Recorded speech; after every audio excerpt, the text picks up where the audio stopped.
Hola, bonjour tout le monde. Know that they ride or die. I keep boys by my side. Know that they ride or die. I keep boys by my side. Alors j'espère que vous allez bien. Dans cette vidéo, je vais vous expliquer comment j'ai pu obtenir mon appartement. Donc j'étais d'abord chez ma mère. Voilà, je vivais bien. Et je me voyais vraiment tout le temps partir. Et au départ, pour moi c'était une plaisanterie en fait. Quand je me disais, ah je vais partir, je vais prendre mon appartement. Pour moi j'étais encore en train de plaisanter avec moi-même en fait. Mais vraiment, je sentais comme, si tu veux tu peux rester chez ta mère, mais tu vas refaire un autre cercle. C'est ce que je voyais en fait. Je me voyais faire un autre cercle. Et quand je me voyais faire ce cercle, j'étais fatiguée en fait. Et je me disais non, il faut que je parte, c'est le moment pour moi de partir. Je dis aux autres ouais, je vais prendre mon appartement, je vais faire ceci, cela, et puis je vais me lever comme ci, comme ça. Mais pour moi, it was just a talk. Et au final, je me suis dit, tiens, tu trouves des appartements qui te plaisent, pourquoi tu n'appellerais pas en fait pour au moins faire une visite? Et j'étais en train de me dire, ouais, de toute façon ça m'engage en rien de faire une visite. Donc j'appelle les agences en leur disant, bah écoutez, j'ai remarqué un appartement qui m'intéresse. Est-ce que ce serait possible de faire une visite? Et dans ma tête, j'étais là, mais en train de me dire, non mais attends, ces gens, ils me prennent au sérieux? J'étais en mode, ok, peut-être que c'est pas une blague. Et il faut savoir que l'esprit m'avait mis à cœur, en 2019, de faire mes valises, prendre tous mes affaires qui étaient dans ma chambre, de les mettre dans des valises, dans des sacs. Il faut vraiment que ça donne l'impression que je pars. Non mais Seigneur, est-ce qu'on part bientôt? Ou est-ce qu'on va partir dans... Parce qu'avec Dieu, on sait jamais. Dieu peut te dire de faire quelque chose pour maintenant et tu as l'impression que c'est pour maintenant que la chose elle va arriver, mais en fait, c'est pour Mathusalem. J'étais un peu angoissée parce que je me disais, mais oh, Seigneur, ma mère, mon père, mes frères vont me dire, mais pourquoi tu fais tes valises, tu comptes aller où? Et vu que moi, j'étais pas trop encore dans cette optique de déménager, d'avoir mon propre appartement, bah, j'étais en mode, qu'est-ce que je vais leur dire? Ils vont me prendre pour une folle. Et donc, un jour, ma mère est rentrée dans ma chambre et elle dit... pourquoi t'as démonté ton armoire? Et moi j'étais là en mode ouais non mais il était cassé et tout, de toute façon il me plaisait pas. J'étais là en train de me dire purée, ma mère elle va se dire mais la fille elle est toc dans sa tête. Entre temps elle prend mon dossier et ensuite elle envoie ça au propriétaire et le propriétaire il refuse mon dossier parce que je suis pas en CDI et pour lui c'est un problème. Même si j'ai des garants qui sont bien, pour lui c'est pas possible. Par contre je m'étais dit je n'enverrai pas mon dossier à la mairie parce que je ne veux pas d'un HLM. Je voulais vraiment pas habiter dans une cité. En faisant mes recherches en fait, je tombe sur un appartement qui est très grand. Le salon il était immense en longueur, j'aurais aimé qu'il soit grand en largeur, mais il était immense en longueur. Voilà. La cuisine c'était très vieillot, j'étais vraiment dégoûtée. Mais quand je suis rentrée dans l'appartement, je sentais que l'esprit me disait, prends cet appartement. Cannot, God. Mais pourquoi tu fais ça en fait? Pourquoi tu veux que je prenne un appartement qui me plaît pas? Et en plus de ça, un appartement qui n'a pas de fenêtre. Parce que pour moi, des VL, c'est pas des fenêtres. Je suis limite dans un carton, je suis en train d'étouffer dans le truc. J'ouvre la fenêtre du salon, parce que c'était la seule fenêtre qui pouvait s'ouvrir normalement. Et quand j'ouvre la fenêtre, j'espérais en fait voir le ciel, le dehors. Il y avait un bâtiment juste en face de moi. Et c'était le dernier appartement. Après cet appartement, il n'y avait plus d'autres en fait dans mon budget. Et je sais pas comment expliquer cette sensation de savoir que ça c'est ça, genre ça c'est là où tu dois être, mais tu te rends compte que c'est un sans issue.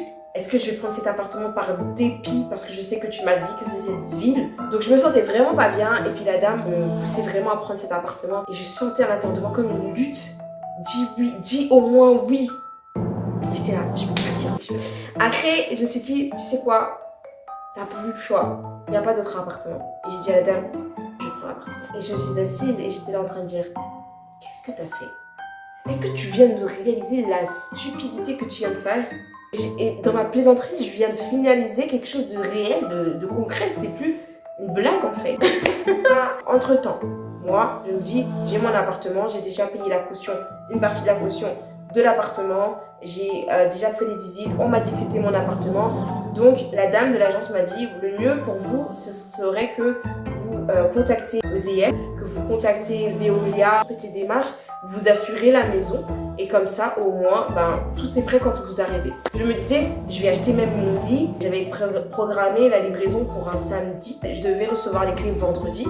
Et j'étais censée faire toutes ces choses-là pour cette semaine. Et je sais pas pourquoi, à chaque fois que j'appelais ou j'essayais de contacter EDF ou Veolia ou j'essayais de passer mes commandes, ça passait pas. soit le truc qui plantait, donc la page, ça m'a tellement énervée. Je tournais en rond sur tous les sites pour voir où je pouvais acheter mon lit. Et dès que je voulais acheter mon lit, eh ben, on me disait par exemple, la livraison ne se fait pas dans cette ville.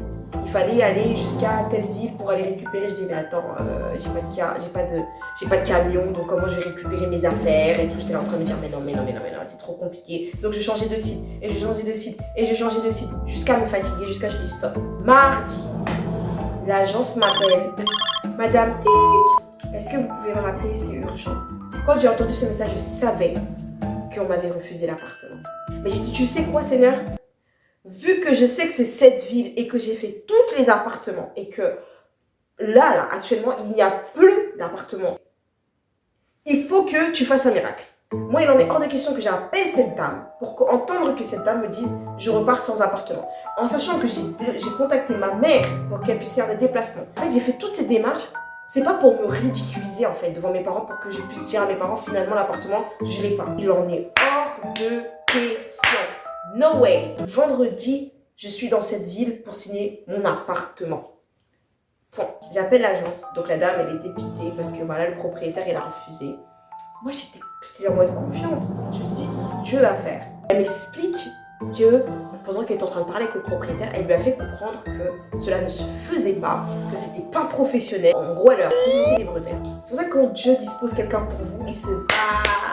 Elle lui a tellement savonné que le propriétaire a dit bon, vous savez quoi, j'ai un autre appartement qui se trouve un peu plus loin de la gare et que cet appartement, c'est un 2 pièces. Parce que je vous ai pas dit qu'entre temps, moi ce que je cherchais, c'était un F1. Donc je voulais une chambre. Je voulais pas de studio, je voulais une chambre. Donc le propriétaire me propose l'autre appartement dans lequel je suis là aujourd'hui. Sauf que cet appartement est au-delà de mon budget. Dans cette ville, en gros, tu peux trouver un bête d'appartement pour 450 euros le loyer. Et la dame, elle lui dit mais non, j'ai déjà fait signer à la fille, elle a déjà visité, elle a déjà en plus envoyé la caution. C'est pas professionnel. Je vous envoie les photos. Je dis envoyez-moi les photos, y a pas de souci. Parce que moi, je devrais me dire pour 10 euros de prêt, ça va. Parce que je cherchais à peu près 480, 450 et tout. 10-20 euros de prêt, on va pas cracher dessus. Elle me voit les photos. Quand j'ai vu, j'étais en train de me dire, mais attends, c'est l'appartement. Je dis, mais dans ma tête, j'étais en train de me dire, mais l'appartement, il est mieux que l'autre en fait. Les fenêtres, j'ai vu les pièces, j'ai vu tac, tac, tac. Je dis, c'est l'appartement. J'appelle la dame, je dis, vous savez ce qu'on va faire?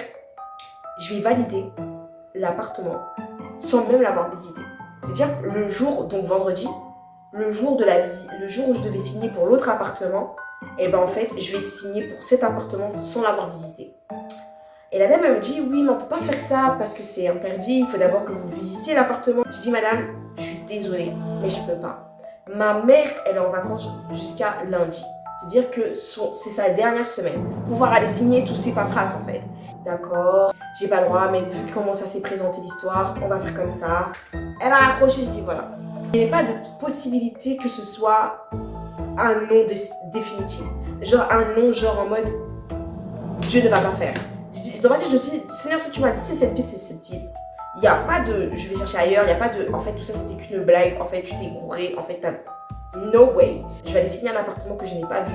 Je vais accepter un appartement que je n'ai pas vu. Et le Saint-Esprit m'a dit, souviens-toi d'Abraham. Quand je lui ai dit de quitter de sa maison, sa patrie pour aller dans un pays que lui ne connaissait pas. Le jour où je vais visiter l'appartement, mais je vois l'appartement, je dis, mais c'est ça en fait, c'est mon appart. Je me dis, en plus de ça, il y a 2 chambres. Vous voyez, quand Dieu vous bénit, vous êtes là en train de dire, oh, je veux une chambre, plus ça. Quand Dieu, il veut vous bénir, il augmente même ce que vous-même, vous n'avez pas pensé. Je suis un peu loin de la gare, je suis à 20 minutes de la gare, mais ça va, c'est pas trop dérangeant parce qu'il y a l'arrêt de bus à côté, je suis en trottinette, bref. Ma mère, elle regarde partout, on relève tous les petits détails, toutes les petites choses comme ça ne retombe pas sur moi. Je signe, elle me donne les clés et je vais signer à l'agence, je donne le reste de l'argent. Et entre temps, vu que j'avais payé ma caution de l'autre appartement, donc en gros ils ont compensé, je devais payer juste le reste pour cet appartement. J'ai repris le train avec ma mère elle était en mode mais t'habites trop loin en fait, c'est pas possible. Et en fait, quand j'ai signé et quand je suis repartie avec mes clés, j'ai commencé à flipper. Je me suis en train de me dire mais t'es complètement timbré. Tu travailles sur Paris et tu as pris une ville où tu es à presque 1h20 de ton taf. Mais tu sais à quelle heure tu vas te réveiller? Est-ce qu'il y a des trains? À quelle heure passe les trains. Et donc le soir, je suis rentrée dormir chez ma mère parce que j'avais pas mes affaires. Donc arrive samedi, je vais à Paris parce que je vais aller récupérer ma table dans une entreprise qui déménageait. Et on arrive dimanche. À l'église, je rencontre une amie à moi et je lui dis, ah tu sais, je vais déménager, j'ai enfin mon appartement et tout.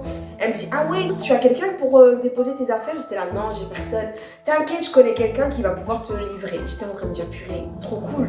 Mais j'étais en train de me dire, mais combien je vais dépenser? Dans ma tête, j'ai déjà commencé à estimer le montant. Je me suis dit, si il te demande 200, sache que ça va. Parce que 200, là où tu habites, c'est super loin. Donc elle appelle son amie, elle dit à son amie, est-ce que tu peux livrer les affaires de ma pote chez elle qui est à telle ville?